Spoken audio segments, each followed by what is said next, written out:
I never thought a simple day at the shopping mall would change my life forever.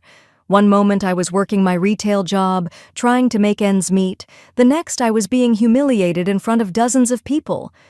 But what happened next? A voice I'd never heard before would turn my world upside down. If you've ever felt invisible, overlooked, or treated like you don't matter, this story will show you that sometimes the universe has bigger plans than you could ever imagine. Stay until the end because the twist will leave you speechless.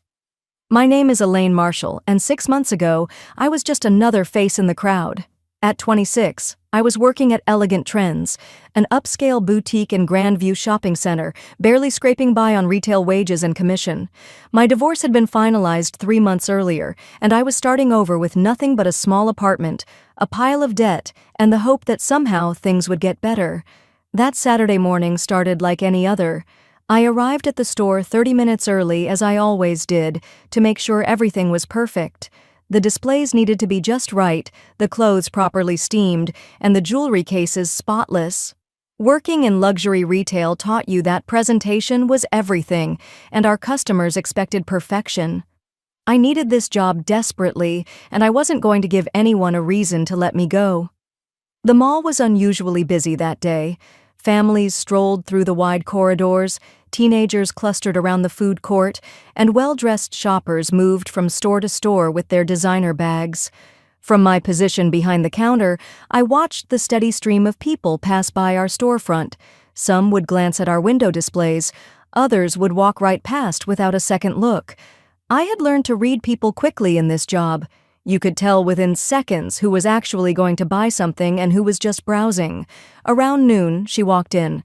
The woman was probably in her 50s with perfectly styled blonde hair and wearing what looked like a very expensive cream-colored suit. Her handbag alone probably cost more than I made in a month. She had that look about her, the kind of confidence that comes from never having to worry about money, never having to check your bank account before making a purchase. "Excuse me," she said, her voice sharp and demanding. "I need assistance immediately. I have a very important event tonight, and I need the perfect dress." I smiled and walked over to her. "Of course, I'd be happy to help you find something beautiful. What kind of event are you attending?" She looked me up and down with obvious disdain. "A corporate dinner. Very exclusive. I need something that makes a statement but not too flashy, and it needs to be perfect because I'll be photographed." She paused, then added, "I assume you understand the importance of making the right impression?" The way she said it made me feel small, like she was questioning whether someone like me could possibly understand her world, but I kept my smile in place. "Absolutely. Let me show you some of our newest arrivals. We have some stunning pieces that would be perfect for a corporate event." I led her to our evening wear section, pulling out dress after dress. An elegant burgundy number with subtle beading, a sophisticated gray dress with beautiful draping, a stunning royal blue cocktail dress that would photograph beautifully. Each time I showed her something, she would examine it with the intensity of someone inspecting a piece of evidence. "This is too plain," she said, dismissing the gray dress with a wave of her hand. "This color is completely wrong for my skin tone," she declared about the burgundy. "And this," she said, holding up the blue dress, "looks like something a secretary would wear." I tried to hide my frustration. In my 3 years working retail, I had learned that some customers were simply impossible to please. They would come in already convinced that nothing would be good enough, and they would take their dissatisfaction out on whoever was unlucky enough to be helping them. "Let me show you a few more options," I said, maintaining my professional tone. "We just received some gorgeous pieces from our designer collection." For the next hour, I showed her dress after dress. Each one was met with criticism. Too long, too short, too formal, not formal enough, the wrong color, the wrong style, the wrong everything. Other customers came and went while I devoted all my attention to this one impossible woman. I could feel my commission slipping away as I ignored other potential buyers, but I had been trained to give each customer my full attention. "Are you even listening to what I'm telling you?"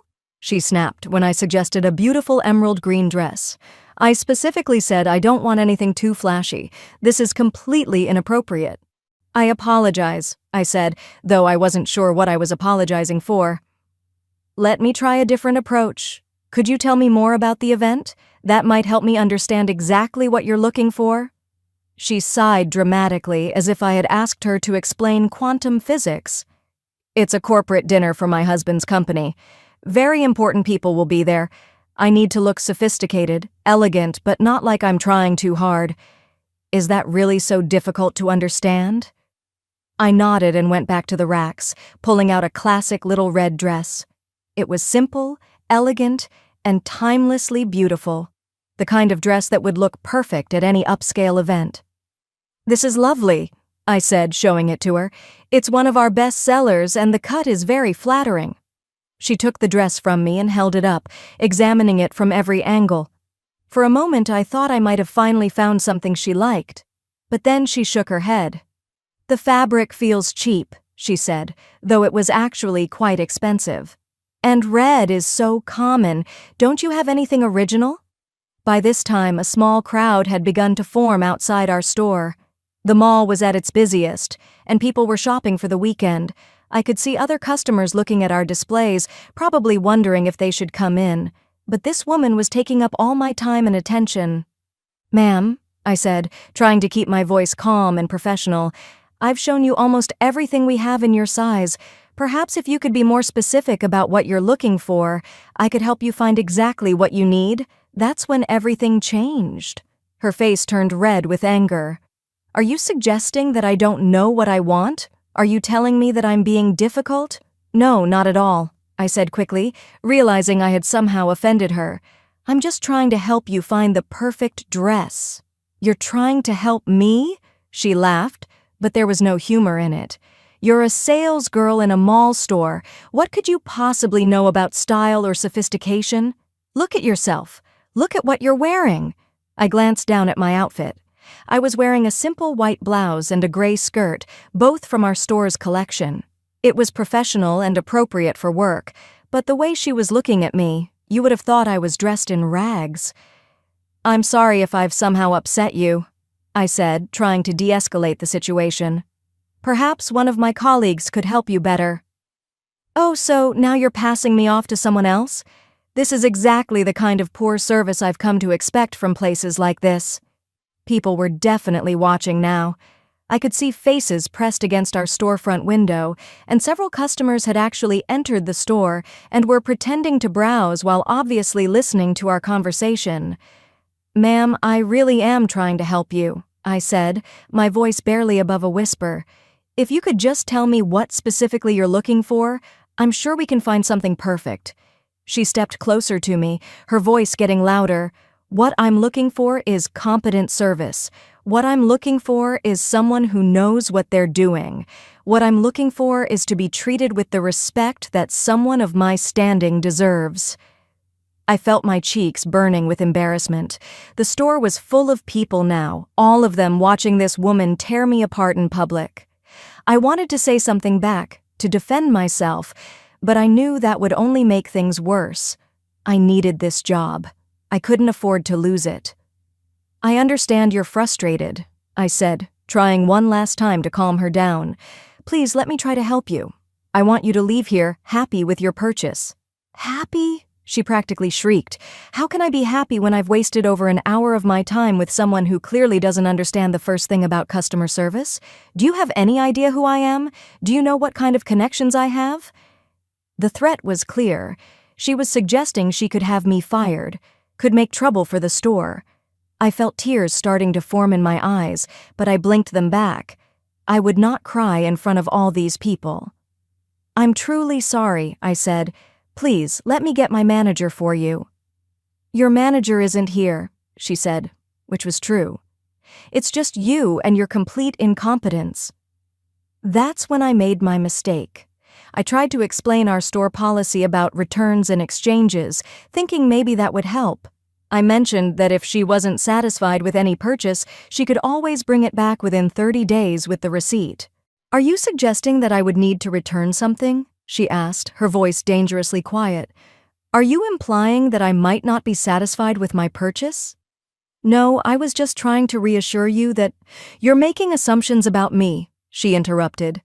"You're treating me like some kind of difficult customer who's going to cause problems." I realized there was no way to win this conversation. Nothing I said was going to make her happy. She had decided to be angry, and she was going to take that anger out on me no matter what I did or said. "Ma'am," I said, trying one final time to restore some peace, "I sincerely apologize if I've done anything to upset you. That was never my intention. I was only trying to help you find something beautiful for your event." She stared at me for a long moment, her eyes filled with rage that seemed completely out of proportion to anything that had actually happened. Then, without warning, she raised her hand and slapped me hard across the face. The sound echoed through the store like a gunshot. Everyone went silent. I stood there, stunned, my cheek burning with pain and embarrassment. I could feel dozens of eyes on me, some people even holding up their phones to record what was happening. "That's what happens when you show disrespect to people who matter," she said, her voice carrying clearly through the silence. "Maybe now you'll think twice before treating your betters so poorly." I wanted to disappear. I wanted to run out of the store and never come back. This was the most humiliating moment of my life, and it was happening in front of a crowd of strangers who would probably post videos of it online within the hour. I stood there, frozen, holding my hand to my burning cheek. I could taste blood where I had bitten my tongue. The woman was standing there looking satisfied, like she had just taught me an important lesson. The crowd was silent, waiting to see what would happen next. That's when I heard the voice. "Touch my wife again and see what happens."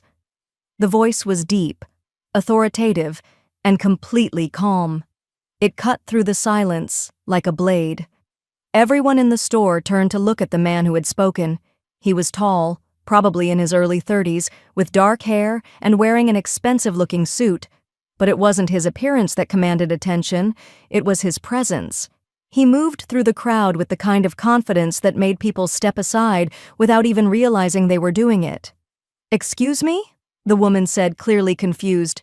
"Your wife?" "I don't know what you're talking about." The man walked straight to me and put his arm around my shoulders. I was so shocked I couldn't speak. I had never seen this man before in my life, but he was claiming to be my husband. "You just assaulted my wife," he said, his voice still calm but with an edge of steel. "I saw the whole thing. You slapped her in front of all these people." "I don't know who you think you are," the woman said, "but this girl is just a sales clerk. She was rude to me, and I was simply—" "You were simply nothing," the man interrupted. "You attacked a woman who was trying to help you. You humiliated her in public, and you did it because you thought she couldn't defend herself." The atmosphere in the store had completely changed. People were whispering to each other, and I could hear someone say, "Do you know who that is?" The woman who had slapped me was looking uncertain for the first time since she had entered the store. "I want you to leave," the man said. "Now." "You can't tell me what to do," the woman replied, but her voice had lost its confidence. "You don't own this store." The man smiled, but it wasn't a friendly smile. "Actually, I own several stores in this mall, and I can have you banned from all of them. But more importantly, I can have you arrested for assault." As if summoned by his words, 2 security guards appeared at the store entrance. The man must have signaled them somehow, though I hadn't seen him do it. "Is there a problem here?" one of the guards asked. "This woman just assaulted my wife," the man said. "I'd like her escorted out of the mall." "That's ridiculous," the woman protested. "I barely touched her. She was being rude to me." "Ma'am," the security guard said, "we're going to need you to come with us." "Do you know who I am?" the woman demanded. "My husband is very important in this city. You can't treat me like this." "And do you know who I am?" the man beside me asked quietly. For the first time, the woman really looked at him. I saw recognition dawn in her eyes, followed immediately by fear. "Oh God," she whispered. "You're Alexander Stone." I had heard that name before. Alexander Stone was one of the richest men in the country, a tech billionaire who had built his fortune developing software that everyone used but few people understood. He kept a low profile, rarely appeared in the media, but his company was worth billions. "Now you know," he said. And now you're going to leave." The woman looked around the store, probably hoping someone would help her, but everyone was staring at her with a mixture of fascination and disgust. She had gone from being the powerful customer making demands to being the person everyone was judging.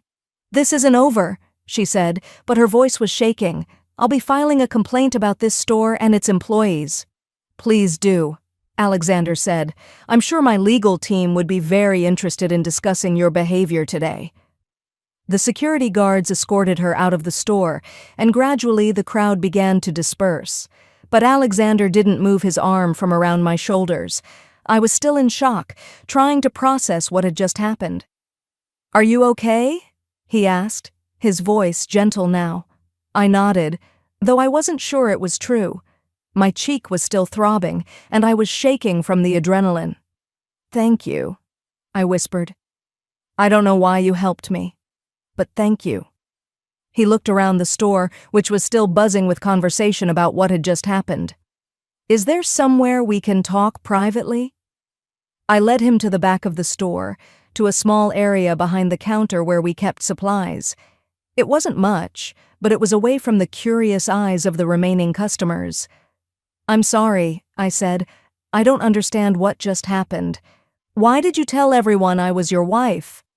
He studied my face for a moment, as if he was trying to decide something. "Because I've been watching you for the past hour, and I was impressed by how you handled yourself. You were professional, patient, and kind, even when that woman was treating you terribly. You didn't deserve what happened to you." "But why did you lie?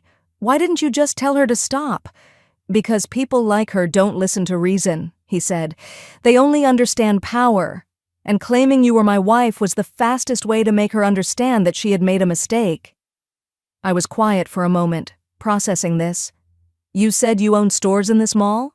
He nodded. "I own several businesses, including a few retail locations, but that's not important right now. What's important is that you shouldn't have to work in an environment where customers think they can abuse you." "It's not usually like this," I said quickly. "Most of our customers are lovely. That woman was just difficult." "Difficult," he repeated. "She assaulted you. That's not difficult, that's criminal." I touched my cheek, which was still sore. "I need this job," I said. "I can't afford to make trouble." "What's your name?" he asked. "Elaine Marshall." "Well, Elaine Marshall, I have a proposition for you, but first let me ask you something. Are you happy working here?" The question caught me off guard. "Happy? I don't know. I'm grateful to have work. I need the money." "That's not what I asked. Are you happy?" I thought about it honestly. "No," I admitted. "I'm not happy. I'm surviving, but I'm not happy.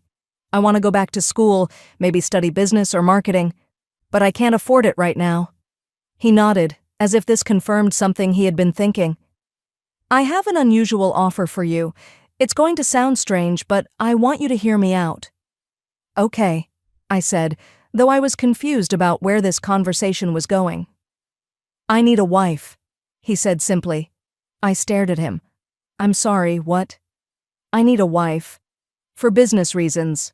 My grandfather left me his company, but there's a clause in his will that says I have to be married by my 32nd birthday, or the inheritance goes to charity. I turn 32 in 6 months." That's crazy," I said. "Why would he do that?" "Because he believed that a man needed a family to keep him grounded. He thought that without a wife, I would become too focused on work and forget about the important things in life." "But surely you could find someone," I said. "You're successful, you're attractive, you must know lots of women who would be interested." "I've tried," he said, "but every woman I've met has been more interested in my money than in me. They see me as a prize to be won, not a person to be loved, and I don't have time for the kind of courtship that might lead to real love." "So you want a fake marriage?"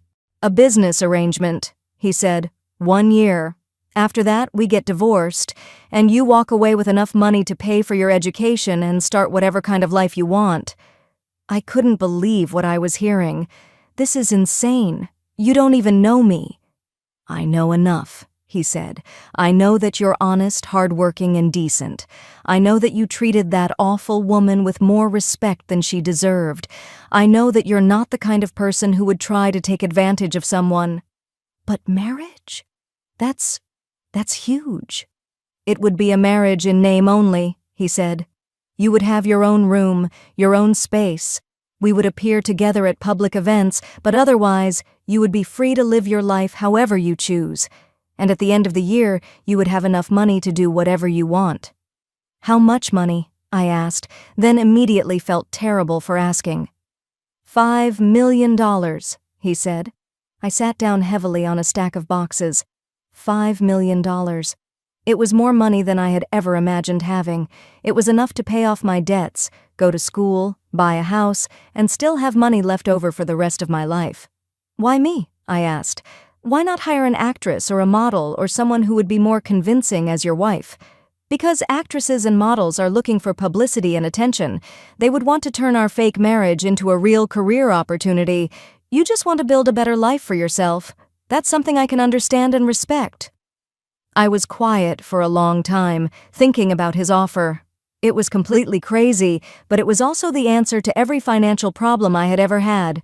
1 year of pretending to be married to a man I didn't know, and I would be set for life. "What would I have to do?" I asked.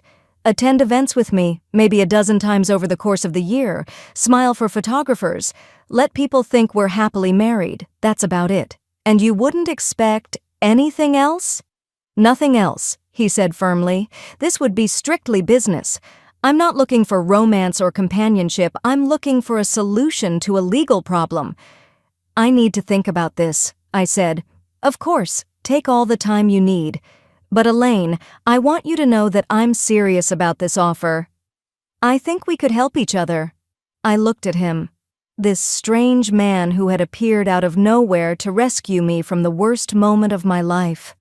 "Can I ask you something?" "Of course." "Would you really have had that woman arrested?" He smiled, and for the first time it reached his eyes. "Absolutely. No one should be allowed to treat another person the way she treated you." "Even though I'm just a sales clerk?" "You're not just anything," he said. "You're a person who deserves to be treated with respect, and anyone who can't see that isn't worth knowing." I felt tears starting to form in my eyes again, but this time they weren't tears of humiliation. They were tears of gratitude. For the first time in months, someone was treating me like I mattered. "I'll think about your offer," I said. "How can I reach you?" He handed me a business card. "My direct number is on there. Call me when you've decided. What if I say no? Then I'll respect your decision and find another solution to my problem, but I hope you'll say yes. I think this could be the beginning of something good for both of us." After he left, I spent the rest of my shift in a daze. The other customers were normal, polite people who treated me with basic human courtesy. It was such a contrast to the woman who had slapped me that I almost couldn't believe it had really happened. When I got home that night, I sat in my tiny apartment and thought about Alexander Stone's offer. It was crazy, impractical, and probably too good to be true, but it was also the chance of a lifetime. I thought about my ex-husband who had left me with nothing but debt and broken dreams. I thought about my job, where I smiled at customers all day and pretended to be happy while I slowly drowned in financial stress. I thought about my mother, who had died 3 years earlier, and how she had always told me that opportunities come to those who are brave enough to take them. The next morning, I called the number on Alexander Stone's business card. "I've made my decision," I said when he answered. "I'll do it." "Are you sure?" he asked. "Once we start this, there's no going back." "I'm sure," I said, and for the first time in months, I actually was. "Then welcome to your new life, Mrs. Stone," he said, and I could hear the smile in his voice. As I hung up the phone, I realized that the woman who had slapped me had actually done me a favor. Her cruelty had brought Alexander Stone into my life, and he was offering me a chance to start over. Sometimes the worst moments of our lives turn out to be the doorways to our greatest opportunities. I never did find out what happened to that woman, but I hope she learned something from the experience. I hope she realized that treating people with kindness and respect is not just the right thing to do, it's the smart thing to do. You never know who might be watching, and you never know when your actions might come back to help or hurt you. As for me, I learned that sometimes help comes from the most unexpected places. Sometimes a stranger will step in and change your life forever. And sometimes, the universe really does have bigger plans for you than you could ever imagine. Elaine's story proves that we never know what's waiting around the corner. Sometimes our lowest moments lead to our greatest opportunities. If this story inspired you, hit that like button and subscribe for more incredible true stories. And remember, you're never as alone as you think you are. Your moment might be just one encounter away.